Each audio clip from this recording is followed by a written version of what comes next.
లేకుండా మీరు ఎట్లా వాడుకుంటారు పైసలు? వాళ్ళు మీ దగ్గర దాచిపెట్టుకున్న పైసలు ఈరోజు గవర్నమెంట్ అనేది వాళ్ళకు ఒక టోకెన్ నంబర్ అనేది రిలీజ్ చేసిన తర్వాత, టోకెన్ నంబర్ జనరేట్ అయిన తర్వాత ఈరోజు బ్యాంకుకు పోతాం. మనం బ్యాంకుకు పోయినాక బ్యాంకులో మనం చెక్ ఇస్తాం. మనం చెక్ ఇచ్చినాక వాళ్ళు ఒక టోకెన్ నంబర్ ఇస్తారు.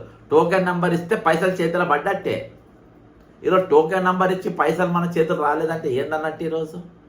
ఈరోజు బ్యాంక్ టోకెన్ కానీ ఈరోజు గవర్నమెంట్ ఇచ్చిన టోకెన్ కానీ తేడా ఏముంది? అంటే మీరు ఇచ్చిన బ్యాంకులకు ఇచ్చిన టోకెన్లకు విలువ ఉంది, ఇలా ప్రభుత్వం ఇచ్చిన టోకెన్ నంబర్ల విలువ లేదా? ఈరోజు మిమ్మల్ని నమ్మనికి వీలు లేదంటారా? ఈరోజు మీ క్రెడిబిలిటీ లేదంటారా?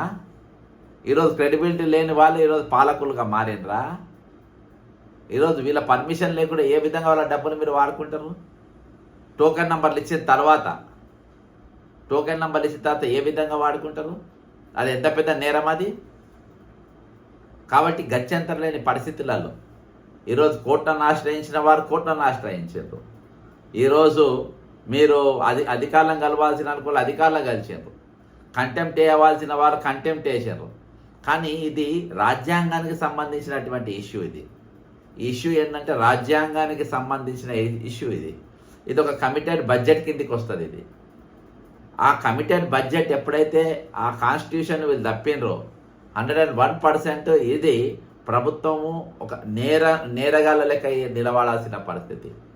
వాళ్ళు నేరాలు ఘోరాలలో ఈరోజు తెలంగాణ ప్రభుత్వం వస్తుంది. వాళ్ళ డబ్బులు వాళ్ళు వాడుకున్నారు, వీళ్ళ డబ్బులు వాళ్ళు వాడుకున్నారు అని అంటే 101% ఈరోజు క్రిమినల్ ఇంటెండెన్సీతోనే ఈరోజు తెలంగాణ ప్రభుత్వం ఈ విధంగా పనిచేసింది.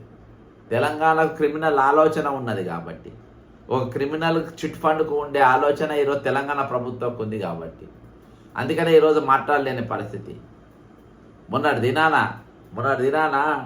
మైనింగ్ వాళ్ళది ఒక ప్రోగ్రాం పెట్టింది. ఇక్కడ కేంద్ర రాష్ట్ర ప్రభుత్వాలు కలిసి అధికారులు కలిసి పెట్టి మైనింగ్ దాదాపు 150 మంది ఒక్కొక్కళ్ళకి వేసిన షాలు ₹1,00,000 షాలు వేసారు. మరి అదేం షాలో నాకు తెలియదు. ₹1,00,000 ఒక్క షాలు, మెమోంటోస్, కాస్ట్ మెమోంటోస్ అంట. కాబట్టి ఎవరి పైసలు అవి? ఇలా రాష్ట్రం ఉన్న పరిస్థితి ఏంది? నన్ను కోసినా రూపాయి వెళ్ళదంటావు, నన్ను ఏం చేసినా పైసా వెళ్ళదంటావు, నేను పైసలు ఇచ్చే పరిస్థితి నేను లేనంటావు. మరి ఇదేం పరిస్థితి?